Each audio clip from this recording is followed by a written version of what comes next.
ओम शांति। 20 मई 2026। बाबा के महावाक्य। मीठे बच्चे, अपने आप से पूछो कि मैं कितना समय बाप के याद में रहता हूँ। देही अभिमानी स्थिति कितना समय रहती है। प्रश्न। तकदीरवान बच्चे ही बाप का कौन सा डायरेक्शन पालन करते हैं। उत्तर। बाप का डायरेक्शन है, मीठे बच्चे, आत्म अभिमानी भव। तुम सब आत्माएं मेल हो, फीमेल नहीं। तुम आत्मा में ही सारा पाठ भरा हुआ है। अब यही मेहनत व अभ्यास करो कि हम कैसे देही अभिमानी रहे। यही ऊंची मंजिल है। गीत। तकदीर जगाकर आई हूँ। ओम शांति। मीठे मीठे रूहानी बच्चों ने गीत सुना। रूहानी बच्चे अर्थात जीव की आत्माओं ने कहा कि हम नई दुनिया की तकदीर यानी स्वर्ग की तकदीर बनाकर रूहानी बाप के पास बैठे हैं। अब बच्चों को रूहानी अभिमानी अर्थात आत्म अभिमानी बनना है। बड़े से बड़ी मेहनत यह है, अपने को आत्मा समझो और ऐसे समझो मुझ आत्मा ने 84 जन्म लिए हैं। कभी बैरिस्टर, कभी क्या बना हूँ। आत्मा मेल है, सब ब्रदर्स हैं, न कि सिस्टर्स। आत्मा कहती है यह मेरा शरीर है, तो उस हिसाब से आत्मा मेल, ये शरीर फीमेल हो गया।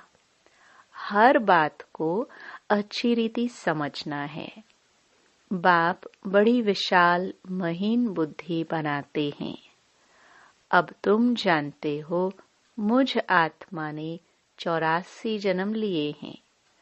संस्कार अच्छे व बुरे आत्मा में रहते हैं। उन संस्कारों अनुसार शरीर भी ऐसा मिलता है। सारा मदार आत्मा पर है। यह बहुत बड़ी मेहनत है। जन्म जन्मांतर लौकिक बाप को याद किया, अब पारलौकिक बाप को याद करना है। अपने को घड़ी घड़ी आत्मा समझना है। हम आत्मा यह शरीर लेते हैं। अभी हम आत्माओं को बाप पढ़ाते हैं। यह है रूहानी ज्ञान जो रूहानी बाप देते हैं। पहली मुख्य बात बच्चों को देही अभिमानी हो रहना है।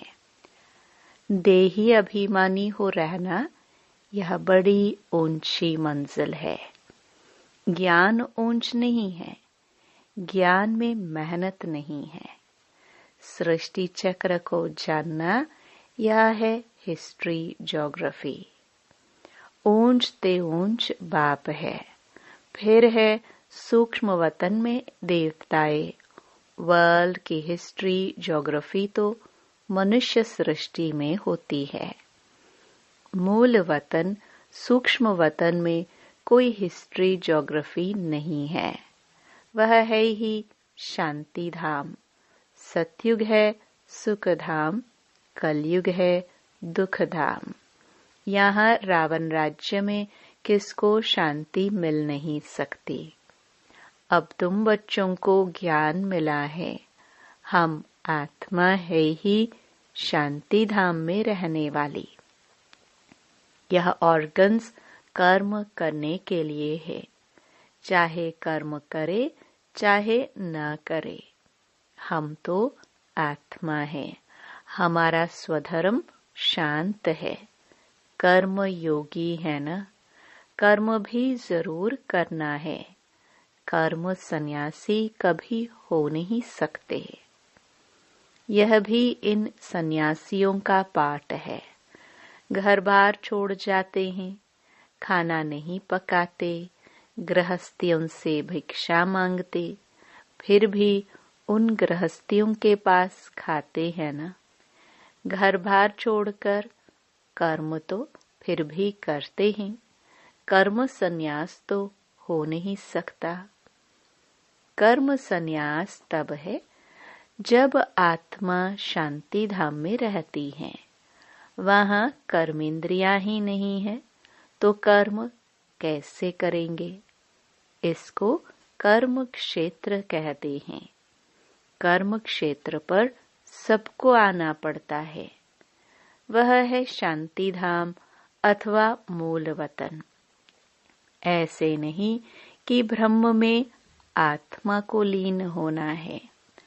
आत्माएं शांति धाम में रहने वाली है। फिर यहाँ कर्म क्षेत्र पर पाठ बजाने आती है। यह है डिटेल की बातें। नटशल में तो कहते हैं अपने को आत्मा निश्चय करो और बाप को याद करो तो विक्रम विनाश हो जाए। इसको ही भारत का प्राचीन योग कहा जाता है। वास्तव में इनको योग भी नहीं, याद कहना चाहिए। इसमें मेहनत है।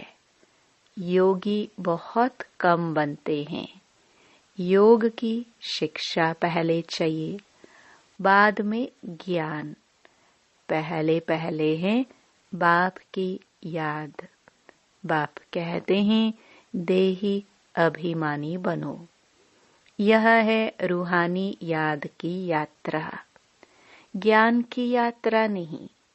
इसमें बहुत मेहनत करनी पड़े। कोई तो भल बीके कहलाते हैं, परंतु बाप को याद नहीं करते। बाप आकर ब्रह्मा द्वारा तुम बच्चों को देही अभिमानी बनाते हैं। यह देह अभिमानी थे। अभी देही अभिमानी बनने का पुरुषार्थ चल रहा है। ब्रह्मा कोई भगवान नहीं है। यहाँ तो सब मनुष्य मात्र पतित है। पावन श्रेष्ठाचारी एक भी नहीं। आत्मा के लिए ही कहा जाता है पुण्य आत्मा, पाप आत्मा। मनुष्य भी कहते हैं मेरी आत्मा को तंग नहीं करो, परंतु समझते नहीं है कि मैं कौन हूँ। पूछा जाता है हे जीव की आत्मा, तुम क्या धंधा करते हो। कहेंगे मैं आत्मा इस शरीर द्वारा फलाना धंधा करता हूँ। तो पहले पहले यह निश्चय कर बाप को याद करो। यह रूहानी नॉलेज सिवाय बाप के कोई दे ना सके। बाप आकर देही अभिमानी बनाते हैं। ऐसे नहीं कि ज्ञान में कोई तीखे जाते हैं तो वह पक्के देही अभिमानी बने हैं। देही अभिमानी जो है वह ज्ञान को अच्छी रीति धारण करते हैं। बाकी तो बहुत हैं जो ज्ञान को अच्छी रीति समझते हैं, परंतु शिव बाबा की याद भूल जाते हैं। घड़ी घड़ी अपने को आत्मा समझ बाप को याद करना है। इसमें जिन्न मुआफिक बनना है। जिन्न की कहानी है। बाप भी यह काम देते हैं, मुझे याद करो, नहीं तो माया तुझे खा जाएगी। माया है जिन्न। जितना बाप को याद करेंगे तो विक्रम विनाश होंगे और तुमको बहुत कशिश होगी। माया उल्टा बनाकर तुमको बहुत तूफान में लाएगी। बुद्धि में यही याद रहे कि हम आत्मा बाप के बच्चे हैं। बस इस खुशी में रहना है। देह अभिमान में आने से माया चमाट लगाती है। हातम ताई का खेल भी दिखाते हैं। मुलहरा डालने से गुम हो जाते हैं। तुमको भी माया तंग नहीं करेगी अगर बाप की याद में रहेंगे तो। इस पर ही युद्ध चलती है। तुम पुरुषार्थ करते हो याद करने का, लेकिन माया ऐसा नाक से पकड़ेगी जो याद करने नहीं देगी। तुम तंग हो सो जाएंगे। इतना माया से युद्ध चलेगी। बाकी वर्ल्ड की हिस्ट्री ज्योग्राफी तो मोस्ट सिंपल है।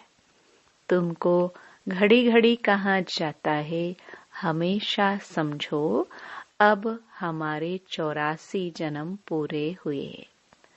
अब हम जाते हैं बाबा से मिलने। यह याद रहना ही मुश्किल है। बाकी किसको समझाना कोई मुश्किल नहीं है। ऐसे नहीं हम तो बहुत अच्छा समझाते हैं। नहीं, पहली पहली बात ही है याद की। प्रदर्शनी में ढेर आते हैं।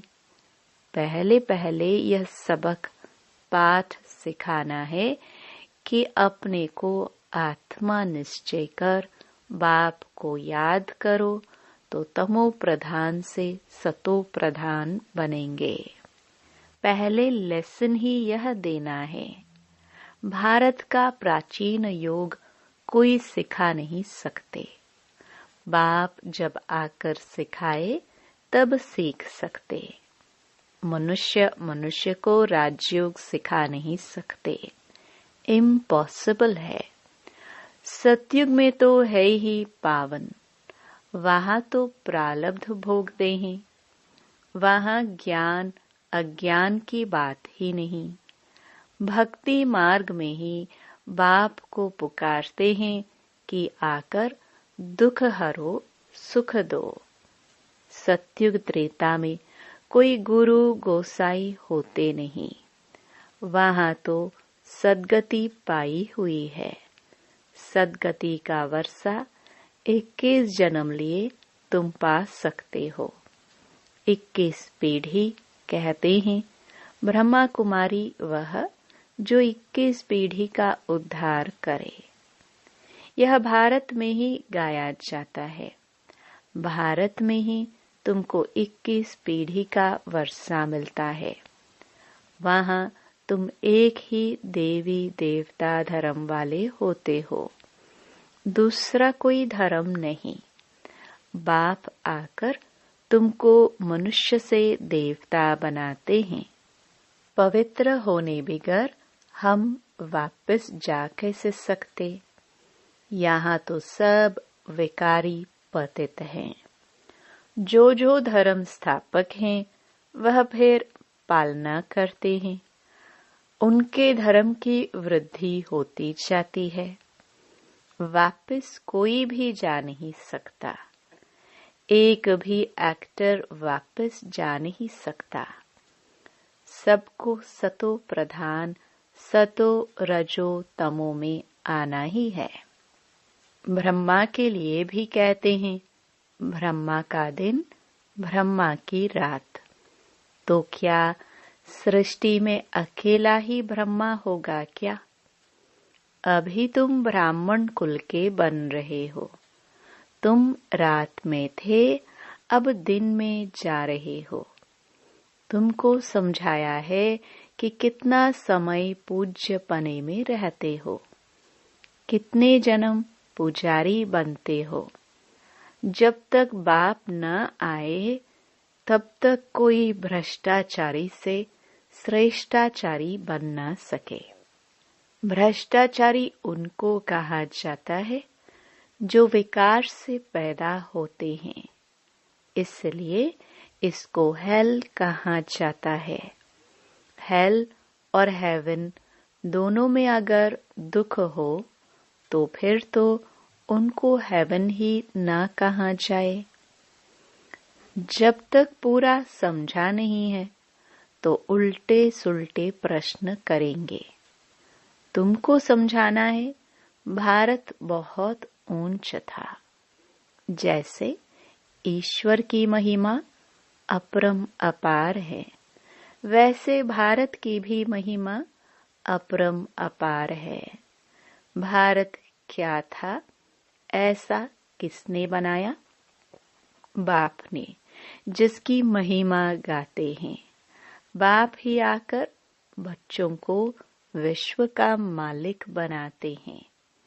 मनुष्य मात्र को दुर्गति से सद्गति में ले जाते हैं, शांति धाम में ले जाते हैं, जिसके लिए ही मनुष्य पुरुषार्थ करते हैं। उसको अटल सुख, अटल शांति, अटल पवित्रता कहा जाता है। वहाँ तुम सुख में भी हो, शांति में भी हो, और बाकी आत्माएं शांति में रहती हैं। मैक्सिमम जन्म तुम लेते हो, बाकी मिनिमम वाले अटल शांति में रहते हैं। वह जैसे मच्छरों सदृश आए, एक आधा जन्म पाठ बजाया। ये क्या? उनकी कोई वैल्यू नहीं। मच्छरों की क्या वैल्यू है? रात को जन्मते हैं, रात को ही मर जाते हैं। इस समय बहुत करके शांति ही चाहते हैं, क्योंकि इस समय के गुरु लोग हैं शांति में जाने वाले। तुम यहाँ आए हो स्वर्गवासी बनने के लिए। स्वर्गवासी को शांतिवासी नहीं कहेंगे। शांतिवासी निराकारी दुनिया को कहा जाता है। मुक्ति अक्षर गुरुओं से सीखते हैं। माताएं व्रत नेम रखती हैं वैकुंठपुरी में जाने के लिए। कोई मरता है तो भी कहते हैं स्वर्गवासी हुआ। कोई होता नहीं है, लेकिन भारतवासी हेवन को ही मानते हैं। समझते हैं भारत पैराडाइज था। शिव बाबा भारत में ही आकर स्वर्ग की रचना रचते हैं, तो जरूर यहाँ ही रचेंगे, स्वर्ग में तो नहीं आएंगे। कहते हैं मैं आता हूँ स्वर्ग और नरक के संगम पर। कल्प कल्प के संगम पर आते हैं। उन्होंने फिर युगे युगे लिख दिया है। कल्प का अक्षर भूल गए हैं। यह भी खेल बना हुआ है, फिर वही रिपीट होगा। इस अंतिम जन्म में तुम बाप को और सृष्टि चक्र को जानते हो। कैसे स्थापना होती है नंबरवार, सो अब तुम जानते हो। यह सारा खेल तुम भारतवासियों पर ही बना हुआ है। अभी तुम बाप द्वारा राजयोग सीखते हो। बाप की याद से ही राज्य पाते हो। चित्र भी खड़े हैं ना, यह सब चित्र किसने बनाए? इनको कोई गुरु गोसाई तो है नहीं। अगर कोई गुरु होता तो भी गुरु को एक शिष्य थोड़ी होता, अनेक होते ना। यह नॉलेज सिवाय एक बाप के और कोई जान ना सके। बहुत लोग पूछते हैं यह चित्र तुम्हारे दादा ने बनवाए हैं? यह तो बाप ने दिव्य दृष्टि से साक्षात्कार कराया है। वैकुंठ का भी साक्षात्कार कराया है। वहाँ कैसे स्कूल चलती है, क्या भाषा होती है, सब साक्षात्कार किए हैं। बच्चे भट्टी में थे तो बाबा बच्चों को कहलाते थे। कराची में सिर्फ तुम ही अलग रहे हुए थे, जैसे अपनी राजाई थी, अपनी तात, अपनी बात, दूसरा कोई समझ ना सके। समझते थे यह खुदा प्रस्त है। बाबा ने समझाया है, तुम हो नन्स, नन बट वन, एक बाप के सिवाय और कोई को याद नहीं करना। वह नन्स क्राइस्ट को ही जानती है, उनके सिवाय कोई को नहीं। तुम जानते हो वर्षा एक शिबाबा से मिलता है। शिबाबा तो है ही बिंदी, वह भी कोई द्वारा ही समझाएंगे ना। प्रजापिता ब्रह्मा तो जरूर यहाँ होगा। बाप कहते हैं, इनके बहुत जन्मों के अंत के जन्म में पतित शरीर में प्रवेश करता हूँ। अच्छा, मीठे मीठे सिखिलदे बच्चों प्रति माता पिता बाप दादा का याद प्यार और गुड मॉर्निंग। रूहानी बाप की रूहानी बच्चों को नमस्ते। धारणा के लिए मुख्य सार। पहला, ज्ञान को अच्छी रीति धारण कर देही अभिमानी बनना है। यही मेहनत है, यही ऊंची मंजिल है। इस मेहनत से आत्मा को सतो प्रधान बनाना है। दूसरा, जिन्न बनकर याद की यात्रा करनी है। माया कितने भी विघ्न डाले, लेकिन मुख में मुलहरा डाल देना है। माया से तंग नहीं होना है। एक की याद में रहकर तूफान हटा देनी है। वरदान, साधनों को यूज करते हुए साधना को अपना आधार बनाने वाले सिद्धि स्वरूप भव। कोई भी पुरानी दुनिया के आकर्षणमय दृश्य, अल्पकाल के सुख के साधन यूज करते व देखते हो तो उन साधनों के वशीभूत हो जाते हो। साधनों के आधार पर साधना ऐसे है जैसे रेत के फाउंडेशन पर बिल्डिंग। इसलिए किसी भी विनाशी साधन के आधार पर अविनाशी साधना न हो। साधन निमित्त मात्र हैं और साधना निर्माण का आधार है। इसलिए साधना को महत्व दो तो साधना सिद्धि को प्राप्त कराएगी। स्लोगन, किसी भी कमजोरी का अंश है तो वंश पैदा हो जाएगा और परवश बना देगा। ये अव्यक्त इशारे सदा अचल, अडोल, एकर स्थिति का अनुभव करो। बुद्धि को एक ठिकाने पर टिकाने की जो युक्ति मिली है वह स्मृति में रखो। हिलाने न दो। देह और देह की दुनिया से न्यारे बन मन बुद्धि के विमान से सेकंड में आकारी और निराकारी स्थितियों को अनुभव करो। बुद्धि को हिलने ना दो, नहीं तो युद्ध में समय बहुत व्यर्थ जाता है। जैसे तपस्वी सदैव आसन पर बैठते हैं, वैसे अपनी एकरस स्थिति के आसन पर विराजमान रहो, तब भविष्य सिंहासन मिलेगा। ओम शांति।